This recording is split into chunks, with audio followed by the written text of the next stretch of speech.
嘿，你们好哈！今天的题目是你正在吸引着谁？你正在吸引着谁哈？来，这是今天的两张牌哈，我要把牌移起来这里，好，你可以阅读或是靠直觉看图选牌就好了。好，来给你们一点时间。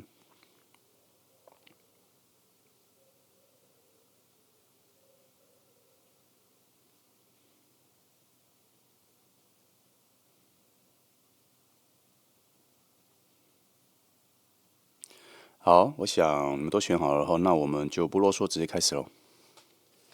好，那我们就从选择第一号牌的朋友开始哈。今天的题目是你正在吸引着谁哈？你正在吸引着谁？来，我看一下，今天我们用什么牌做开始？好，用这个好了。来，我们一样哈，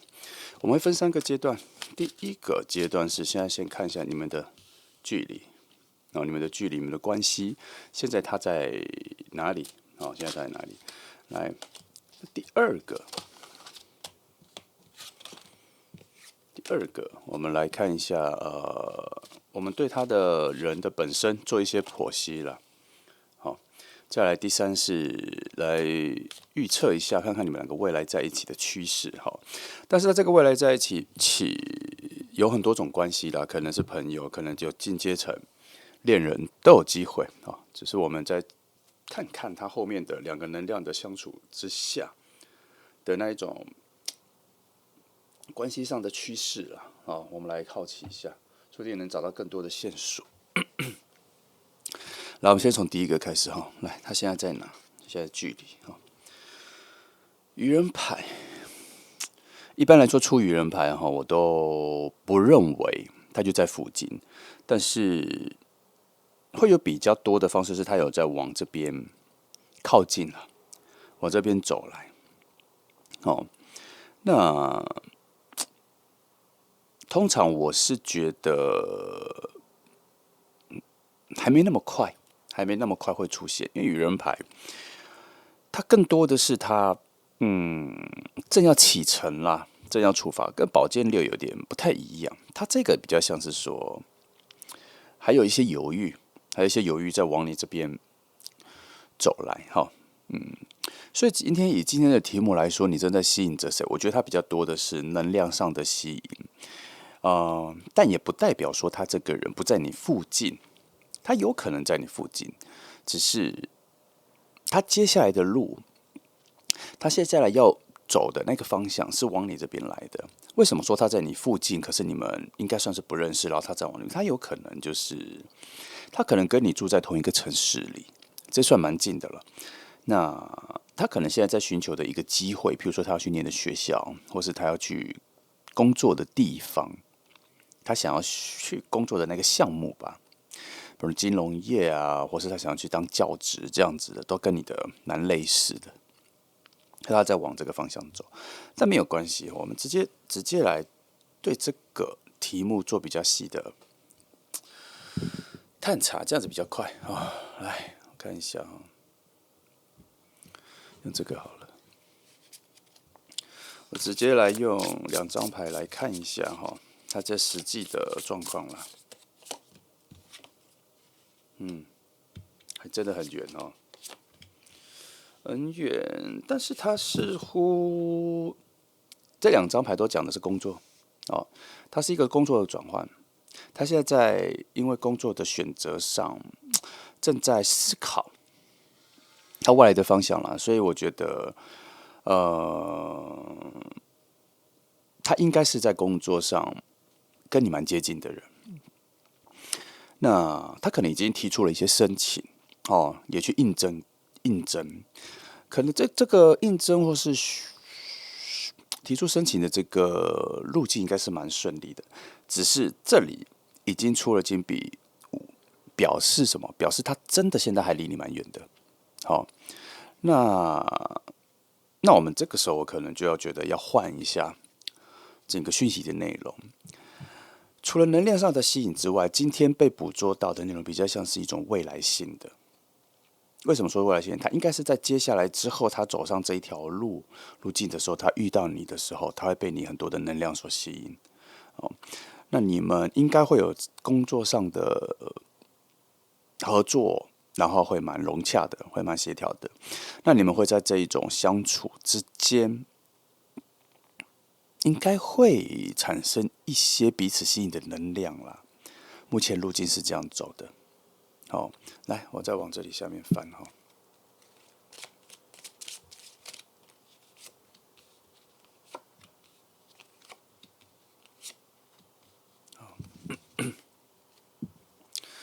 所以呢，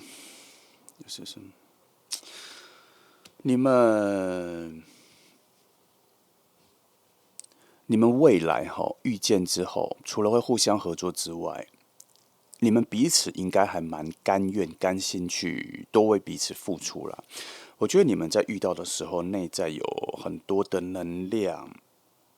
契合度还蛮高的，合适的感觉、契合的感觉都还蛮高的。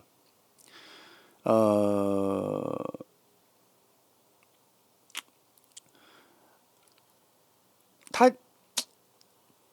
这里不知道为什么，我一直觉得说，你们两个在第一次见面的时候，会从一种很陌生的感觉，然后就会特别觉得有点投缘。你们会从朋友开始做起，可是你们又会像是比较好的同事哈。目前他真的都是局限在一些工作上面啦。而这个一开始的能量的吸引，其实我觉得你们没有那么早感觉到，它其实是在爱情的能量里面去互相吸引的。它更多的是在工作上有一种陪伴的感觉，然后彼此都好像有一点觉得，你们两个应该认识了很久，所以应该要互相帮忙。就是你们很投缘啦，一开始就是很投缘。可是我不认为你们会在很早一开始就觉得这一个应该是走向爱情的能量，不是那个开始，不是那一个感觉让你们觉得应该要很靠近，应该要帮助彼此变得很熟悉，因为这边没有那个水能量的感觉。可是虽然后面都还没有翻，可是我觉得后面应该会有大量的水能量来佐证这一件事情。呃，这里我觉得都是比较表象的，好像有一种保护作用，让你们要用这样子的模式做开端。为什么？因为我觉得你们的相遇应该有很大的机会是在工作的场合，它不太适合吧？你可以说它不太适合，或是在你们两个人能量上也不太愿意以那么浓烈的爱情能量做开端。我这边得到的它讯息的分配大概是这样吧。我觉得它还是有一个很模糊的地带哈。我看一下，我对于这一张到第二轮我再翻一下，因为我一直觉得有一些潜在的能量被躲在里面。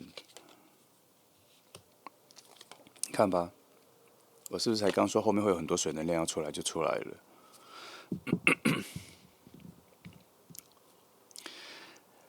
你们之间的关系有一点点无视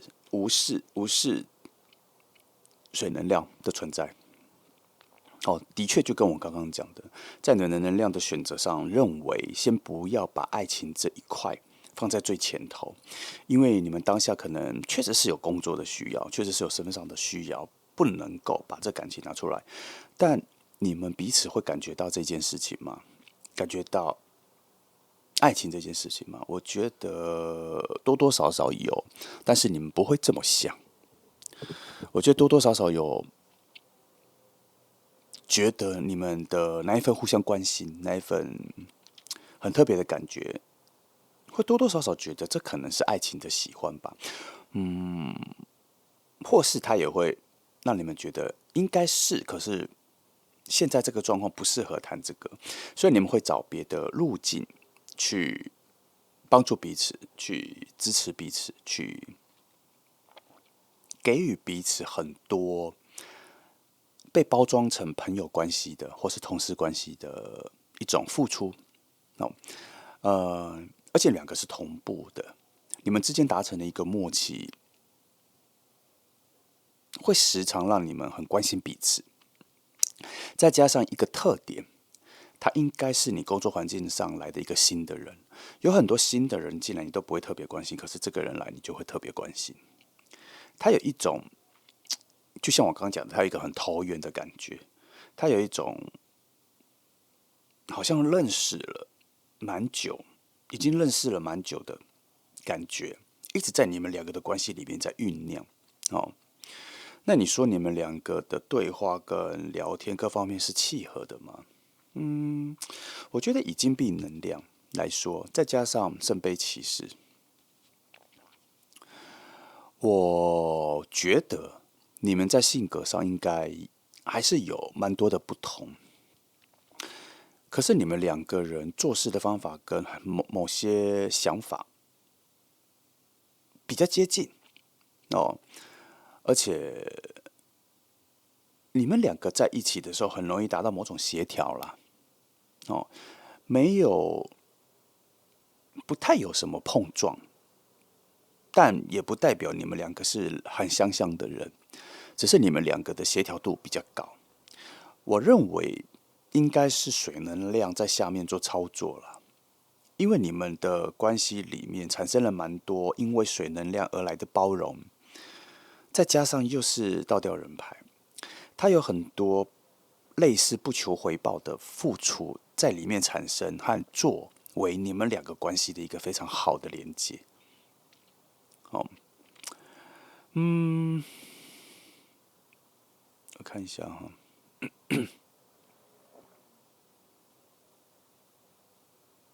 所以我这边我们再回到最初愚人牌，我认为它应该是另外一种解释了。它应该确实是你工作环境上一个比较新的角色的出现。然后它有几个特色，你会感觉到它对于你的工作环境里面带来了一股完全不一样的思考。它似乎看起来有点跟你的工作环境的其他人有点格格不入，但是它又带来了蛮特别的一种新思维、新的想法、新的活力。好，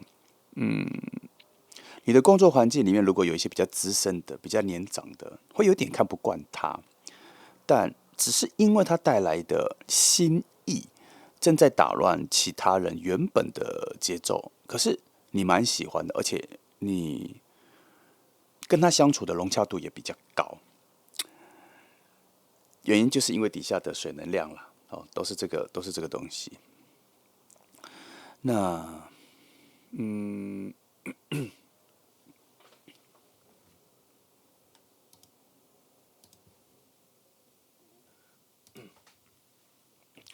我再看看哈，没关系，我们直接再看其他的位置，因为还有很多东西要讲。你看，果然两个人的和谐的，两个人为何和谐的最核心的，确实也是水能量，而且还是圣杯六。我刚刚才说你们会有一种很熟悉的感觉嘛，这里就再次讲了。圣杯六讲了一种旧过往、熟悉、远道而来的一种老朋友、老能量、老情感能量来。我刚刚就说你们一直都有一种很奇妙的默契跟奇妙的熟悉感在这边。原来他真的是在底下创造出你们两个非常高度的和谐性啊。所以你遇到他的时候，会有一些很明显的感觉，就是你会特别关心他，你会特别想帮助他，你会特别好奇他，可是也有一种从陌生里面找到一种非常高度的熟悉感，好像你跟他聊天讲话的时候，你会觉得你们以前已经谈论过类似的事情了。这个就是一个很奇妙的感觉哈。那年纪上我觉得没有相仿，年纪上有差一点点，4到5岁左右也有可能哈。我觉得差不多是这个样，就是不知道是你比较大还是他比较大，不一定哦。年纪上是有一点点小小的距离。那在某种感觉，你会觉得他很像在某一个另外一个时空里面，已经跟你认识很久的朋友。为什么要说是另外一个时空里面？因为他在各种比较浅的外在的表象上面，看起来觉得跟你是完全不同世界的人。可是当你们一接触的时候，又觉得好像只是换了一张皮，的一个你已经认识很久的朋友，会有这种很特别的感觉啦。哦，他跟你来自不同的故事，不同的以前，可是却带有很相同的一些特点。哦，这个有不太一样，你可以感受一下，这个就是这里要让你寻找它的一个很特别的关键因素，你可以去感觉一下哈。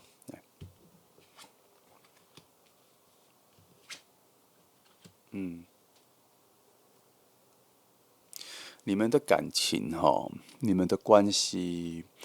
应该会比你以为的发展再更迅速，再更加快一点。也就是说，你们不用花多少时间就会打成一片，你们不用花多少时间，旁边的人就会觉得你们是一国的，你们是一起的这样。然后在公司里面或者在工作环境里面，其他人会觉得说，他就交给你了，反正你们很好嘛，这样。然后你们的世界好像别人也侵入不了。哦，那不过我没有觉得你们会非常的快就发展成恋人关系，我觉得节奏不那么快。呃，主要还是因为工作上的关系，让你们没有办法发展那么快。可是要有点小心哈、哦，他也有可能会错过某些很好的机会，而让你们最后只变成很好的朋友哦。哦，因为这边的水能量的定义，并没有完全定义在是要往爱情的方向走去，它只有定位在你们有高度的默契跟共同的语言，只是这一个语言是不是爱情语言，这边没有很确定。那你们会在生活上或工作上很多问题你来我往的帮忙之下，产生一种很紧密的关系，但这份紧密的关系，再说一次，它并没有很确定是被定义在要发展成爱情。好，关于这一点呢、我再翻一下来看一下。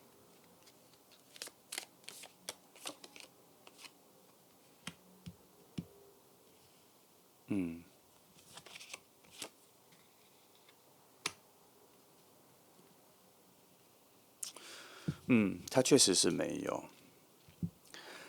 这份关系，会比较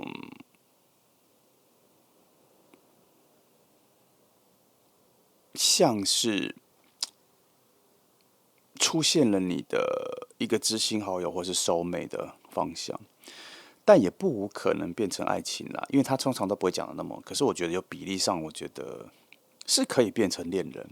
但是你们的关系更多更重要的点，似乎是比较偏向于人生里面一个非常重要的伙伴，非常重要的伙伴。当然，爱情里面也是可以变成非常重要的伙伴了。可是他这里定义出来的这一份出现，它是以创造一份关系为一个敲门砖。哦，它的水能量，我觉得它缺少了某个用来定义成爱情的火能量。哦，那这里权杖三出现的位置，也不是用来定义它是否是爱情，它比较多的是这份关系，在你们两个相遇之后，就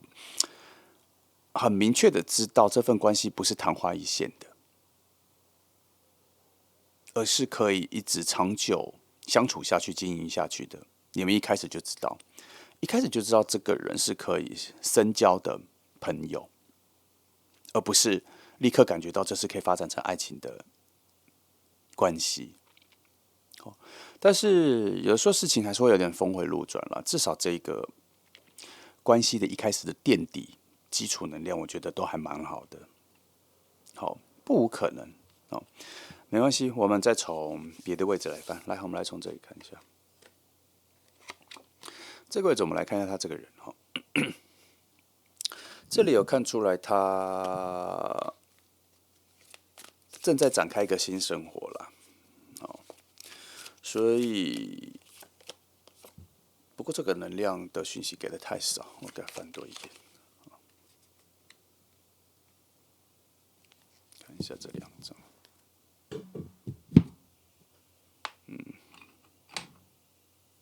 六，你看圣杯六又出来了哦，六出来了。我只能说了哈，这三张以他的深究他的能量来说，他在你出现在你生活里的时候，他确实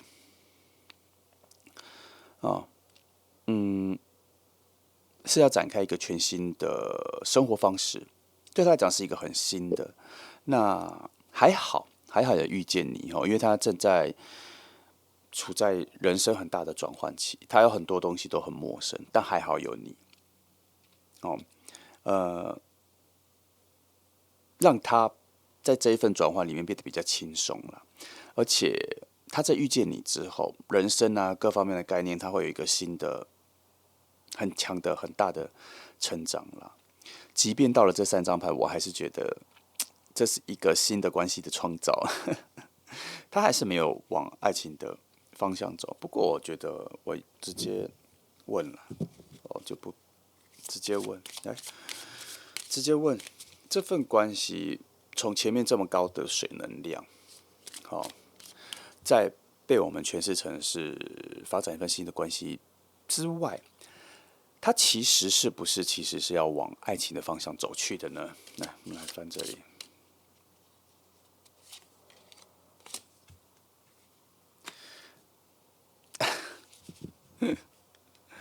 很明确哈，金币六的能量在六的位置，你们的相遇是一份可贵的美好关系的创造，就这样。那这份美好关系的创造，能走到爱情的几率跟比例高吗？哦，高吗？我们来这边翻。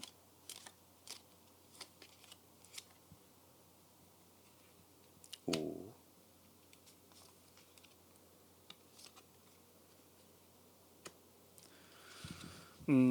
有机会，但是要走到爱情，应该是比较接近日久生情，或是比较接近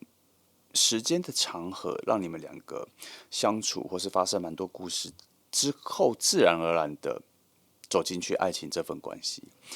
他一开始就不是以要走到恋爱关系为目的而去建立这份关系，他有更高的一份目标是找到了你人生非常重要的一个人。我们翻了这么多牌，他都没有那一个明确，就是告诉你这是恋爱关系的。可是在这里，我这样子问了，他这边有一些比较首要的课题是，可能在未来，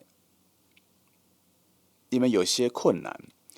跟有些特别的事情发生的时候，你们会很需要彼此，你们会很需要彼此存在。那这一个存在的关系，跟恋爱关系比起来，更加的有用，更加的有效果，更加的在你们的人生里更加的需要，超越了一开始就以爱情做定义。白话一点讲啦，这份关系未来确实是有机会成为恋人，但是不在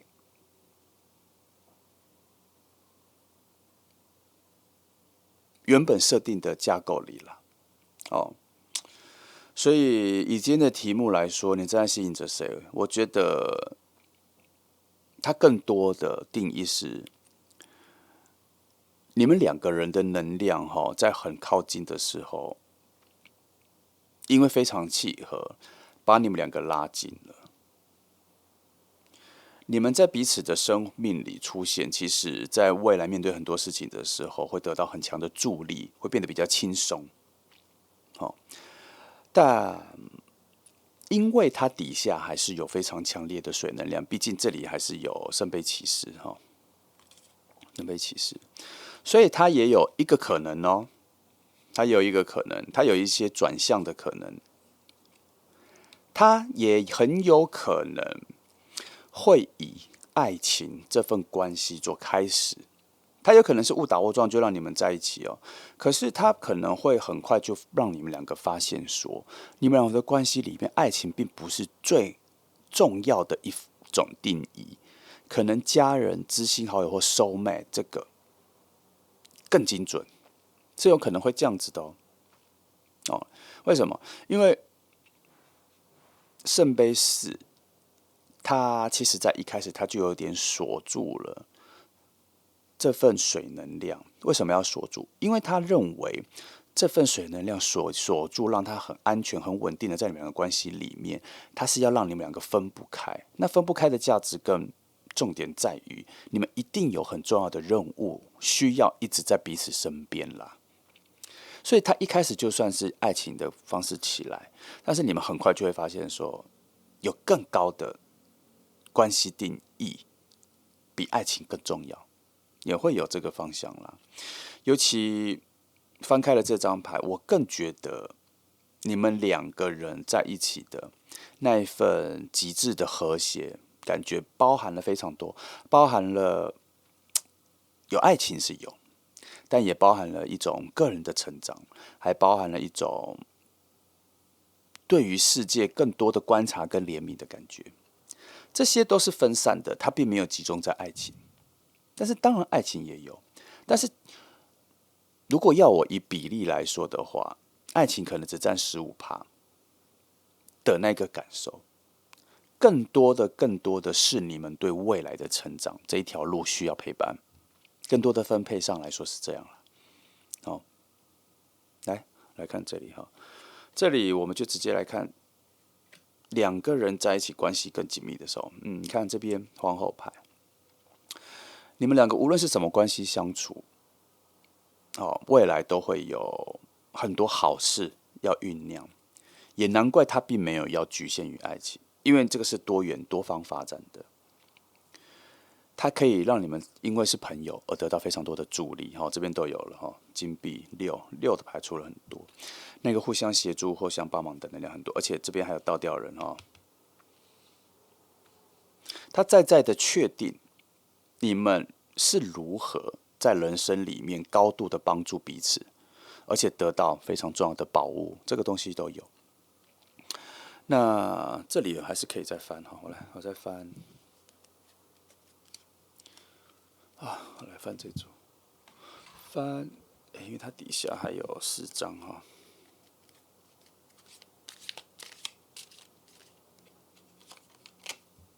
有一次翻开来看来，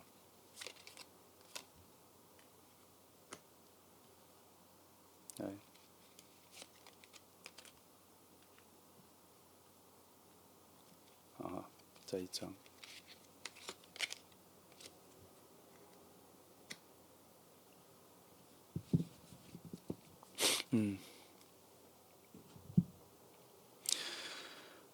无论未来我们先不去定义这份关系，我们只说在你们两个出现在自己的人生里之后会有什么？你们会在一起玩乐的机会非常多，然后你们会互相帮助指引彼此未来要走的方向。可是它有一个很大的特色是，你们两个从来不会离得太远那你们两个还能在生命里面找到一种非常重要的平静。你们彼此都会觉得待在彼此身边很舒适我必须说啦，你们应该在这整个人生的这条路上会交往过，会交往看看，然后会有非常亲近跟亲密过。那他会持续下去，或者转换成家人，或转换成soul mate，不确定，但是都有很有机会这样子发展，因为你们的关系有一个更高级的定义，是人生的一个非常重要的人物啦。那从这里又看得出来，你们从来不会离得很远，你们永远都在同一个社群里、朋友圈里。好，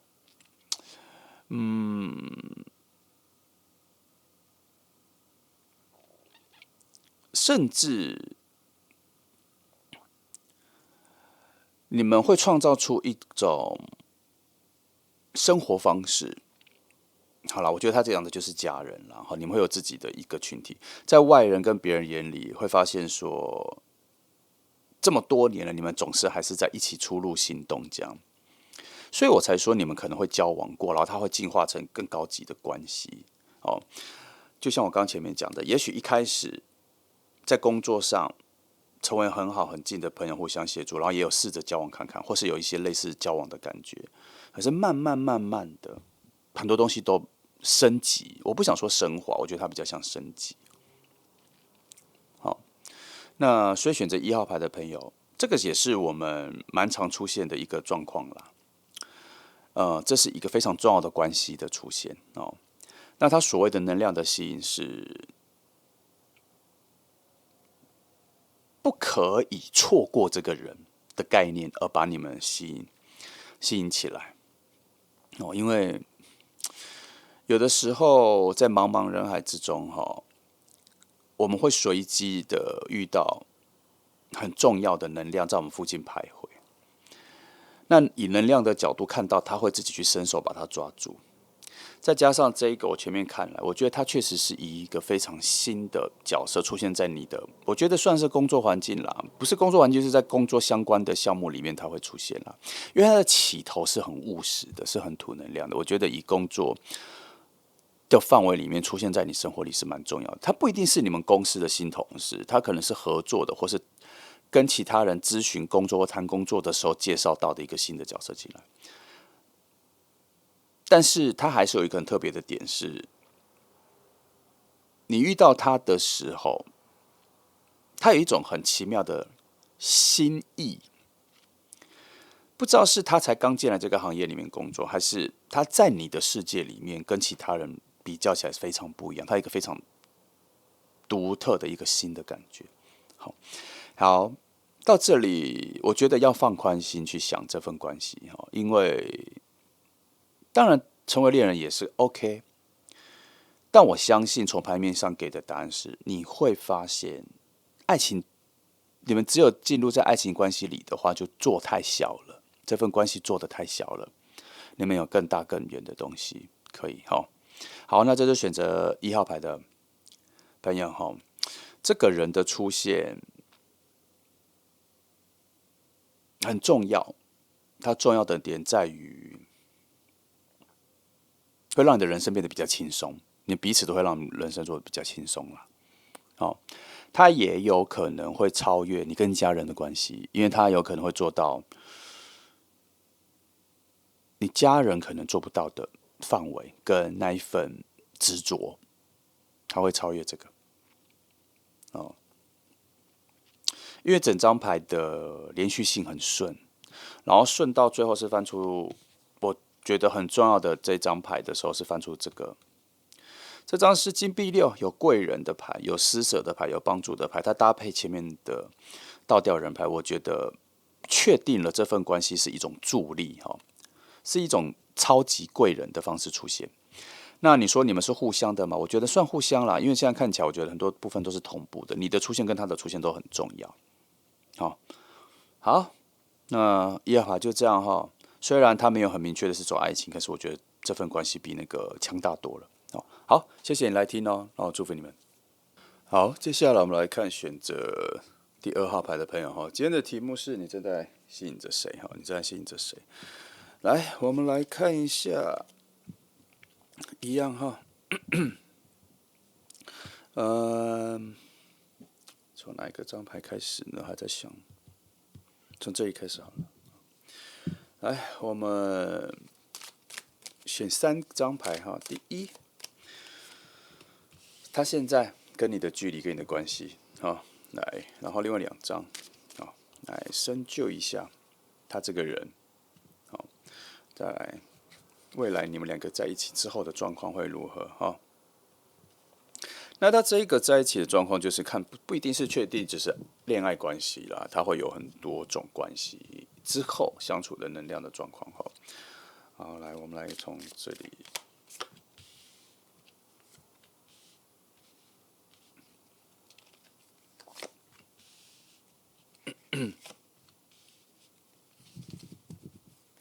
好，来，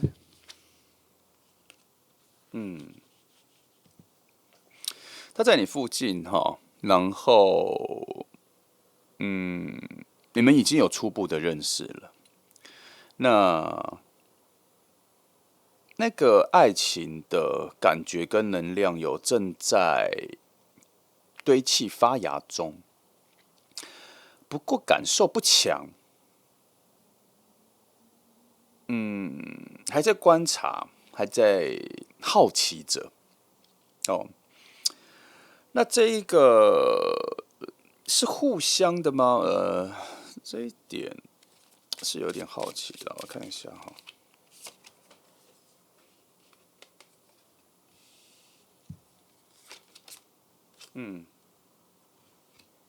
不是互相的，是他对你哦，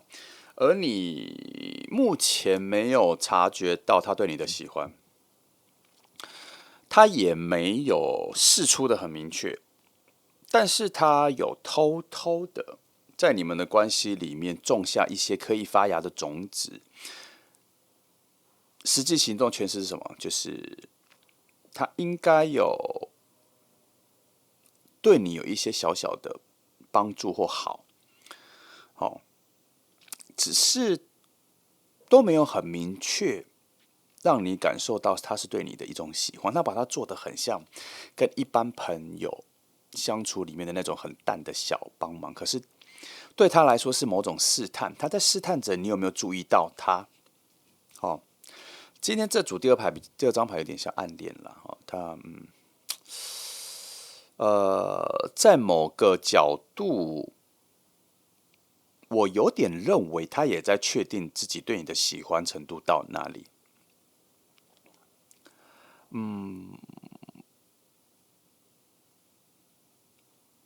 我没有觉得你们认识很久，他没有在你附近出现很久，好像才刚认识你，才刚看到你而已。因为这里有一个非常淡的感觉，也有一点点像是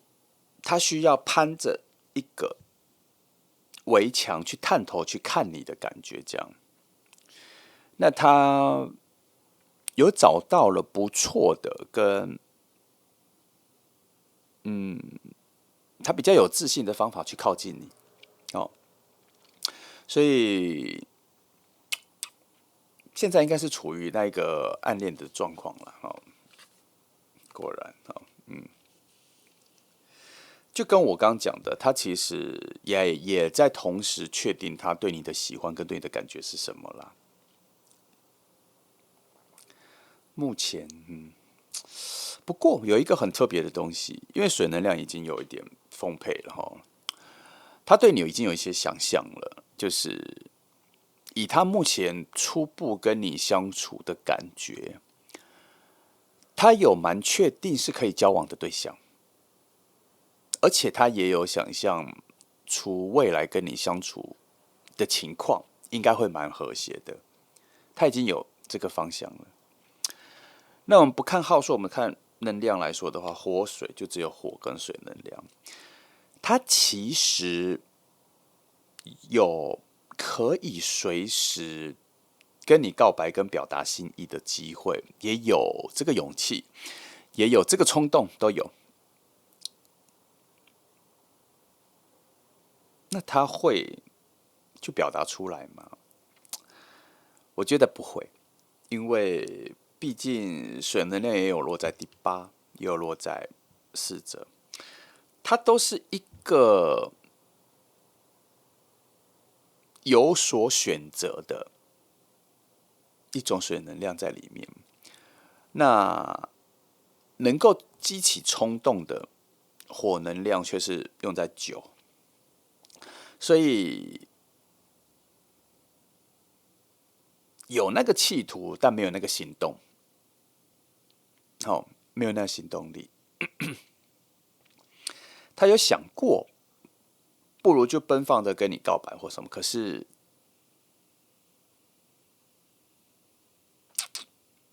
又觉得不妥，好像不够踏实。毕竟这里的土能量出现在了皇后这里，他这个土能量其实是非常强而有力的，稳定了他的情绪的。所以那份冲动，那份突然要告白的心意，应该是不会立即跑出来了啊！我觉得是没有了。看一下，又出现一次哈，所以这样一样哈，所以他现在应该会好好的跟你保持住一个不错的关系，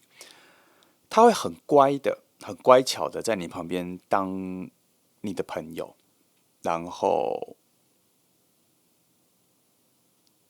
我不觉得他会把这份喜欢你的能量透露的很快速。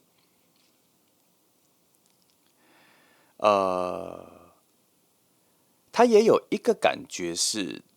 现在这样子就很好了。他也有一个直觉，觉得要稳住，再多下去可能会露出马脚。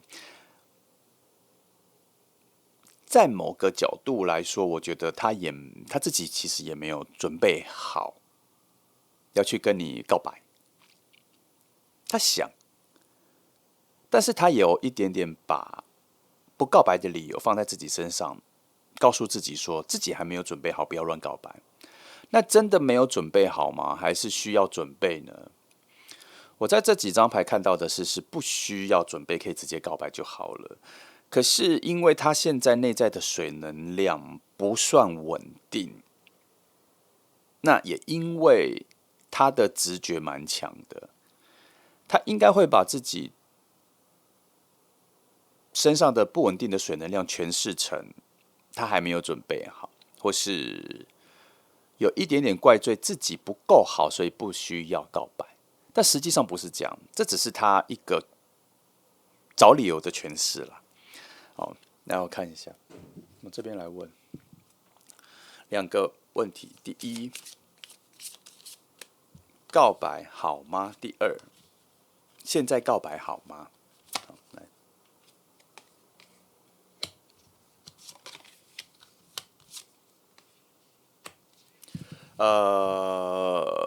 答案都是先不要告白。那我相信，那他的直觉对的了。先不要告白。还有，如果可以告诉他的话，就是牌面上就有人告诉他说，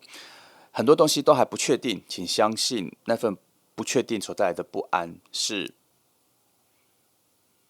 就是答案，就是现在不需要告白，还没有到，还没有到什么？还有一些事情没发生，例如他还没有做一些关键性的事情对你，然后让你产生很强的印象，让你对他的好感还没有突飞猛进，还没有产生一个非常强烈的记忆点。可能也在等这个了。从这里也就在说你们的关系还蛮淡的，所以这个就是一个线索，就是这个人跟你算还不够熟悉，而且他确实是有一个才刚出现在在你的生活圈、朋友圈里面，他算是一个比较新的角色出现。这样，虽然有几次的互动，可是在你的视野里，他都还没有建立非常重要的记忆点。简单来说，就是你对他的存在感还是不强啦。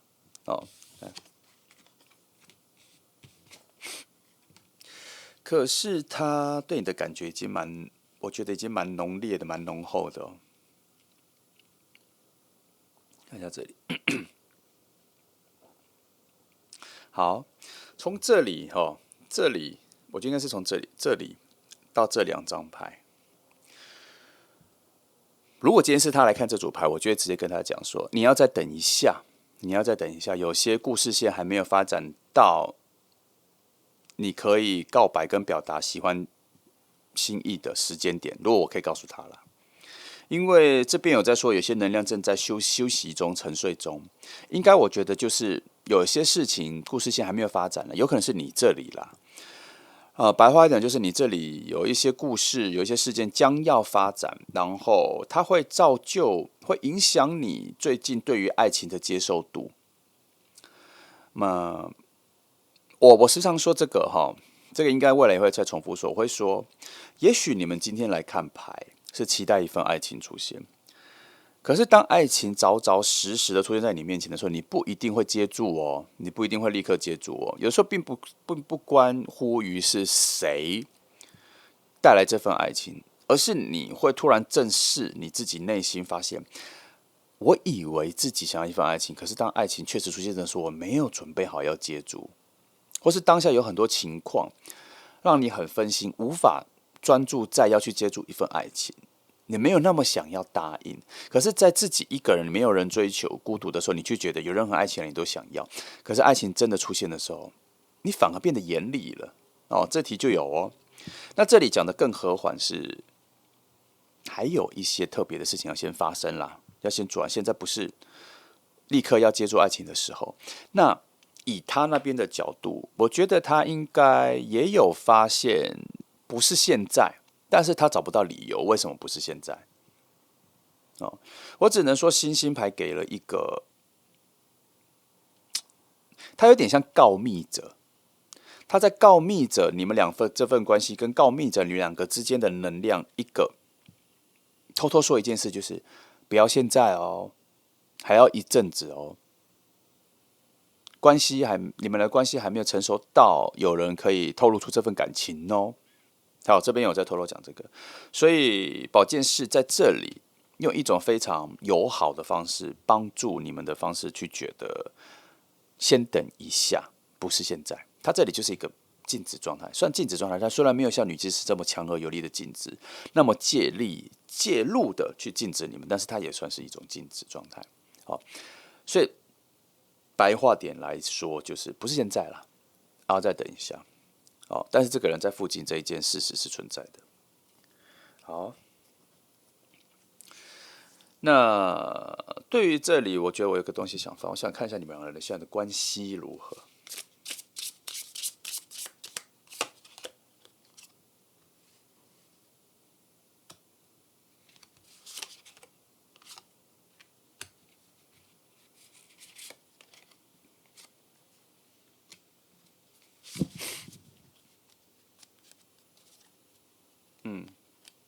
很淡很淡哦，但是方向不错。你们现在的相处模式还是这样子稳稳的往前走就好了，不需要太多哦。然后慢慢的，他会建立出你对他的印象。会从什么点？他可能会在你的朋友圈或群体之中会开始有一些出主意，然后大家会跟着他去，他会开始提一些意见，然后你也会认同他，然后会开始注意到他这个人的个性也不错，会发现他的影响力，甚至在某些谈话的时候，你会发现他比你更有主见。哦，他对人生会更有方向感，他这个存在感就建立起来。可是这段时间要比较慢，他就从侍者到国王牌，他还是比较慢，比较慢。你们应该还要在更多次的见面跟相处之后，你才会他的人的立体形状才会在你眼前比较明确啦，比较3D 啦，比较4D 啦。你会比较开始感觉到他讲话的语调跟甚至他的呼吸的节奏，但是还需要一阵子。从那个时候开始，差不多就到了进入了星星牌所讲的那个后面。好，那到那个时候，我相信他有感觉到他跟你的距离比较近了，所以他会开始表达一些比较明确的东西给你，但是都还没到，这都是比较未来的展望的。我是看到那个路径，但是我觉得他花的时间有点久，所以他现在要跟你做普通朋友的时间还有一段，还需要花一段时间去培养啦，培养你们之间的关系。哦，但以距离来说，他确实现在已经算是比较容易出现在你生活里的人。为什么我要说比较容易出现在？就是说，你跟他的朋友或什么，你们其实已经在比较近的朋友圈里面了。那他当然不会每次随时都出现，但是你多多少少会听到你们是一起出去的，可是你不是很在意这个人的存在。你知道这个人，知道这个人的名字，但是你对于这个人的存在感、他的个性是怎样什么的，没有那么在意。No，所以我觉得你们这份关系确实是需要很重要的一个事件出现，或是某个很能打动、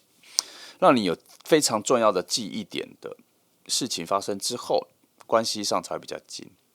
因为现在目前看起来都还有一些你们之间的水能量的连接不连续啦，不连贯啦，都是只是触碰到而已，但是没有整个绑在一起，还没到那个时间。好，来我再看，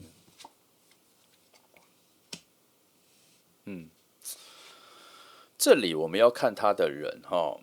但是以你的角度，这边在诠释以你的角度，呃，还是一样，我觉得这里没有多说什么。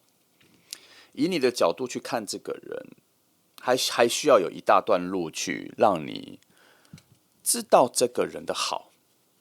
节奏比较慢。我觉得节奏，好，我来看一下。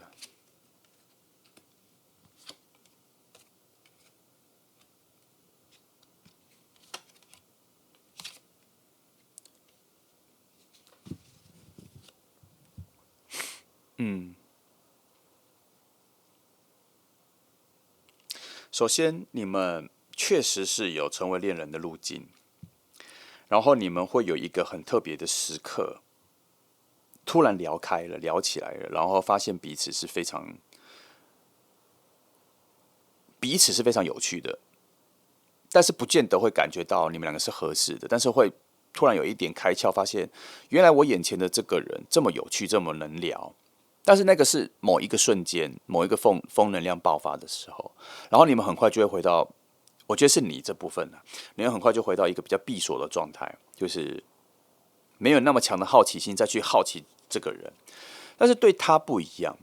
他每一次跟你接触之后，他就越来越能够找到方法去跟你相处。只是你这里的回馈跟回应 feedback 的速度比较慢，但是没关系，这份关系里面，他的侵入性、他的主动性会比较多，比例上会比较多。那你发现他的好，确实比较后知后觉哦。那说你们两个能量上各方面是契合的吗？我不觉得用契合来形容你们两个是足够的，或是用对的。我觉得你们比较像是一种某种爆发型情感，会在某一种深刻的相处里爆发出很强的在意，然后愿意试着交往。那他会在这一个瞬间找到可以跟你开口，他喜欢你跟希望试着交往的那个点，他会抓住。因为他对于你们的未来跟对于追求你啊或者想在一起的这个自信，其实是蛮足够的。也可以说他现在是在等待机会，也可以，但我觉得更多的比较像是说，他跟你相处的一步一步，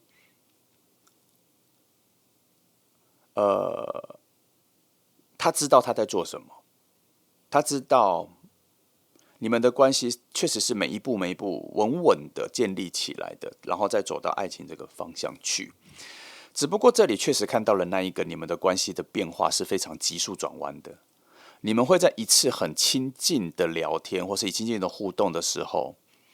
突然两个人对于彼此的性格各方面都非常在意，非常有感觉，然后可能在那一次之后就直接进入了恋爱模式，有可能哦，因为他这边有一个大急转弯，变换关系的力道很强，哦，只是要到那个点，以现在来说，要到那个点还有一段距离，还有一段距离。不过，我觉得在这份关系里，这一个人因为他现在是处于暗恋你的状态嘛，他除了很有耐心之外，他还非常有把握，你们是能够进入恋爱关系的。No， 我看到了他那边一直有一种准备好的感觉，所以确实，我们可以用最浅的方式来说，他确实是在等待那个时间点的出现，而且是被动的。那他不会主动去营造。不过我们现在看到了，我觉得看到恋人牌跟愚人牌就已经不错了。它代表的是你们进入恋人关系的几率高，可是就是有条件的啦，就是要有一个很特别的情境要发生啦。那为何我说他无法创造？因为主要是因为是这个宝剑2的关系，他没办法自己去创造那个情境啊，他一定，但是他有一个眼睛看得很准，那一刻来临的时候，他会全力以赴让你，在你眼前增加非常强的注意力，然后他会在那个时候展现出他好的那一面，然后你也会接收到那份可以恋爱的机会哦。好，反正他在你附近蓄势待发的等待那一个机会了。好，没关系，那我们来继续看两个人接近的时候，这里确实只是在讲前面的啦，你真的会慢慢才会发现他的好的啦。哦，我不得不说，他其实一直有想要展现跟暗示你他的存在感，可是你好像以现在你的目光是不太看得到他的。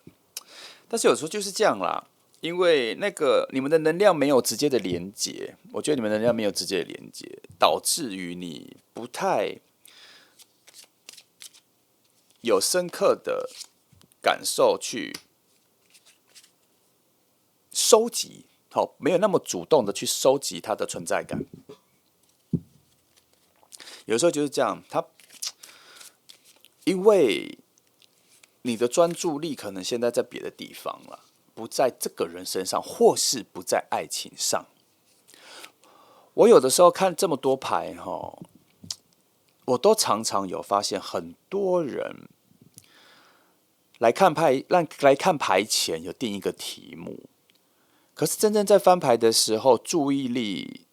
或是内在的真正的期待的方向，都不是他们定的那个题目。就像今天，你们好奇着，你们吸引到谁，这是一份爱情的方向。可是2号牌有一个很强烈的讯息告诉我，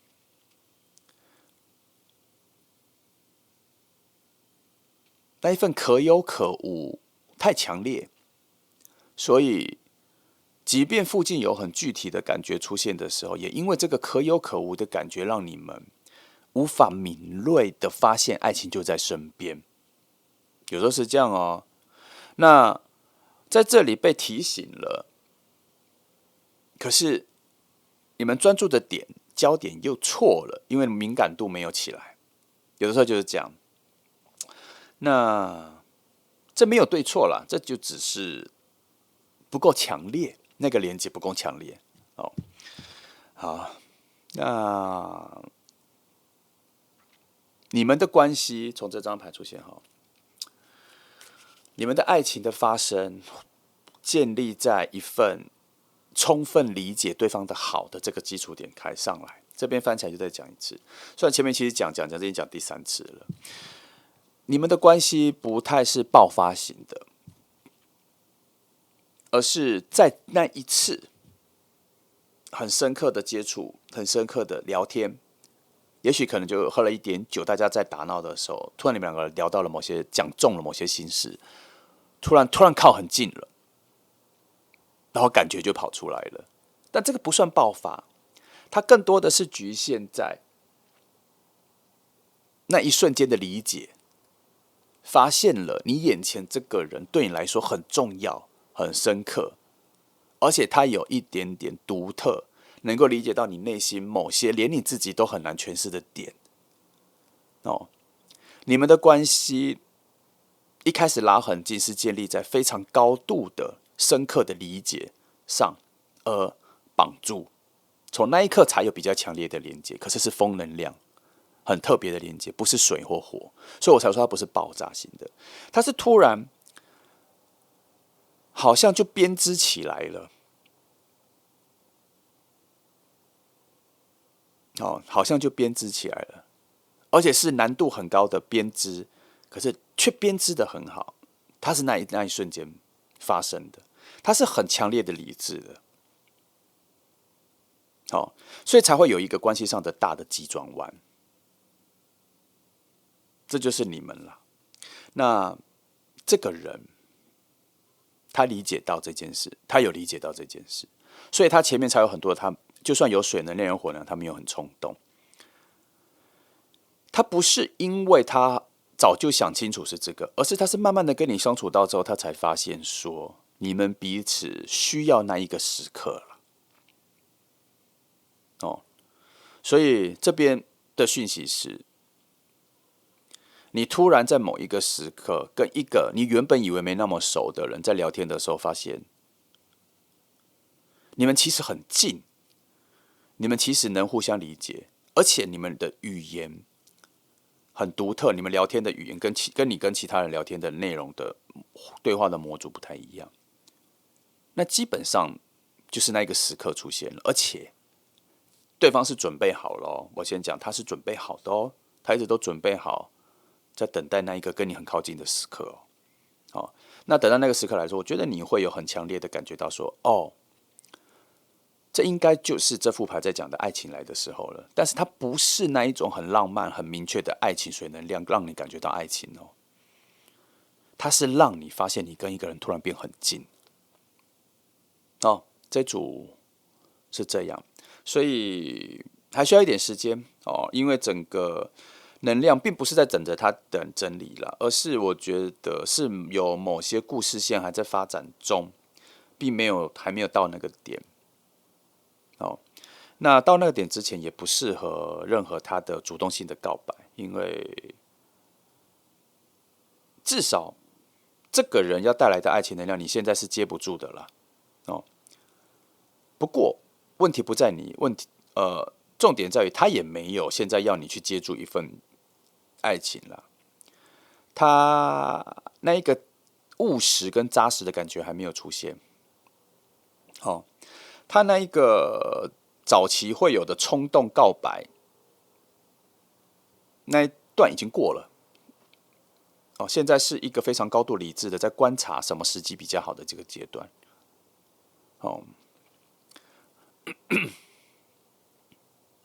好，大致上2号牌就这些哈。虽然我们有一点错过去看这个人的本质怎么样，可是我觉得从这里简单的形容一下，这个人算是很仔细的人啦。观察力很强，尤其他有很认真的去理解你的感受他很认真的去理解你的感受。即便他可能不会在没有遇到你的时候，私底下也在想这件事，即便可能也没有，可是他每一次跟你很接近接触的时候，他都有很认真的去感觉你的存在，跟你是什么样子的人。所以从这几个点确实可以发现，他不是在你身边出现很久的人，他可能也是近期才出现的，几个月吧，或是这一年出现的人，还没有非常熟，你们的互动次数也没有特别高，可是每一次他都有很认真的去发现或是去拉近跟你的距离。所以再期待一下，再等待一下就好了。好，那这就是2号牌的朋友哈。好，那谢谢你们来听哦，祝福你。